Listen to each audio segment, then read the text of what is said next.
ఇక్కడ పర్మిషన్ లేదు, రాకూడదని పెట్టండి పర్మిషన్, సంతోషం నీకు. దాన్ని ఎలా పెడతారు నేను కూడా చూస్తాను దాన్ని. మేము 1200 మంది ఉద్యమకారులు ఎంతమంది చనిపోయారో నాకు తెలుసు. 12 సంవత్సరాలు 1200 మంది ఉద్యమకారులు పైగా చనిపోతే వాళ్ళ మీద గౌరవార్థం నేను ఎప్పుడు ఒక్క మాట మాట్లాడాలి తెలంగాణ, ఒక్క మాట. నాకు అంత ఇష్టం నాకు తెలంగాణ. కానీ మీరు కూర్చోబెట్టి నా ప్రేమను కనుక మీరు శంకిస్తే నేను ఇప్పుడు దాకా నిర్ణయించుకోలే. మీరు అంటున్నారు కాబట్టి చెప్తున్నా, తెలంగాణలో జనసేన ఉంటుంది, మేము పోటీ చేస్తాం. నేను ఇప్పుడు దాకా ఎప్పుడు అవసరమైతే తెలంగాణలో తిరుగుతాం, నేనే తిరుగుతా, మేమే తిరుగుతాం.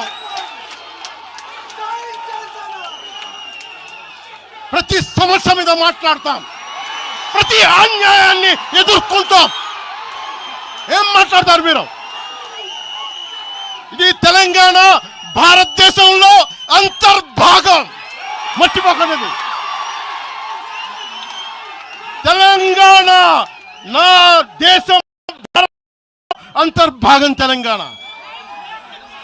మీరు కూర్చోబెట్టి బెదిరించి రాకూడదు ఏంటో అవన్నీ భరిస్తాం. చాలా దశాబ్దం పైగా భరించాం. దీనికి చర్మాంకం పలుకుతాం మేము. తెలంగాణ ఎవరైతే వ్యతిరేకించారో వాళ్ళందరూ పదవుల్లో కూర్చున్నారు.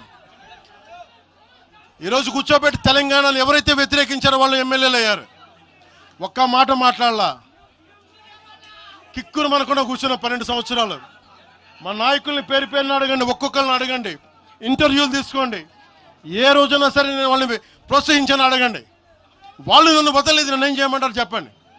దండం పెట్టి చెప్పా, మీరు శుభ్రంగా వెళ్ళిపోయినంటే లేదు, మాకు నీ ఆశయాలను ఇష్టం, మాకు జనసేన భావజాలం ఇష్టం. ఉన్న మహేందర్ కానీ, రాజలింగం గారు కానీ, ఉన్న ప్రతి ఒక్కరు పేరు పేరున, శంకర్ కానీ పేరు పేరున ప్రతి తెలంగాణ జిల్లాలో ఉన్న నాయకులందరూ యువరాజ్యం నుంచి ఉండిపోయారు. వాళ్ళు పోలే.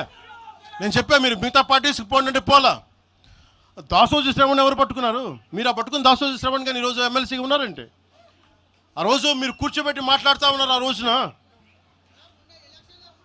ఈరోజు కాంగ్రెస్ నాయకులు ఎవరో మాట్లాడుతూ ఉన్నారు, నువ్వేమి ఎలా వస్తావు చూస్తామని. ఇలాంటి ప్రగల్భాలే వైఎస్ రాజశేఖర రెడ్డి గారు ముఖ్యమంత్రిగా ఉన్నప్పుడు కాంగ్రెస్ యువజన కాంగ్రెస్ వాళ్ళు ఇలాగే మాట్లాడారు. ఆ రోజున తన్ని తగలేసాం ప్రతి ఒక్కరు వచ్చిన వాళ్ళు, గుర్తుపెట్టుకోకండి. ఆ రోజు నాకు నిలబడిన తెలంగాణ యువత నిలబడ్డారు, బస్తీలో నుంచి ఉస్మానియా నుంచి వచ్చిన వాళ్ళు నిలబడ్డారు. ఆ రోజున రాజలింగం గారికి తెలుసు. ఆ రోజు కూడా చెప్పారు ఎలా వస్తుంది. నేను చెప్పా, ఇలాగే ఇంటికి వస్తామని బెదిరించి, ఆఫీస్కి వస్తామని బెదిరిస్తే ఇంటి ముందు చైరేసి కూర్చున్నా.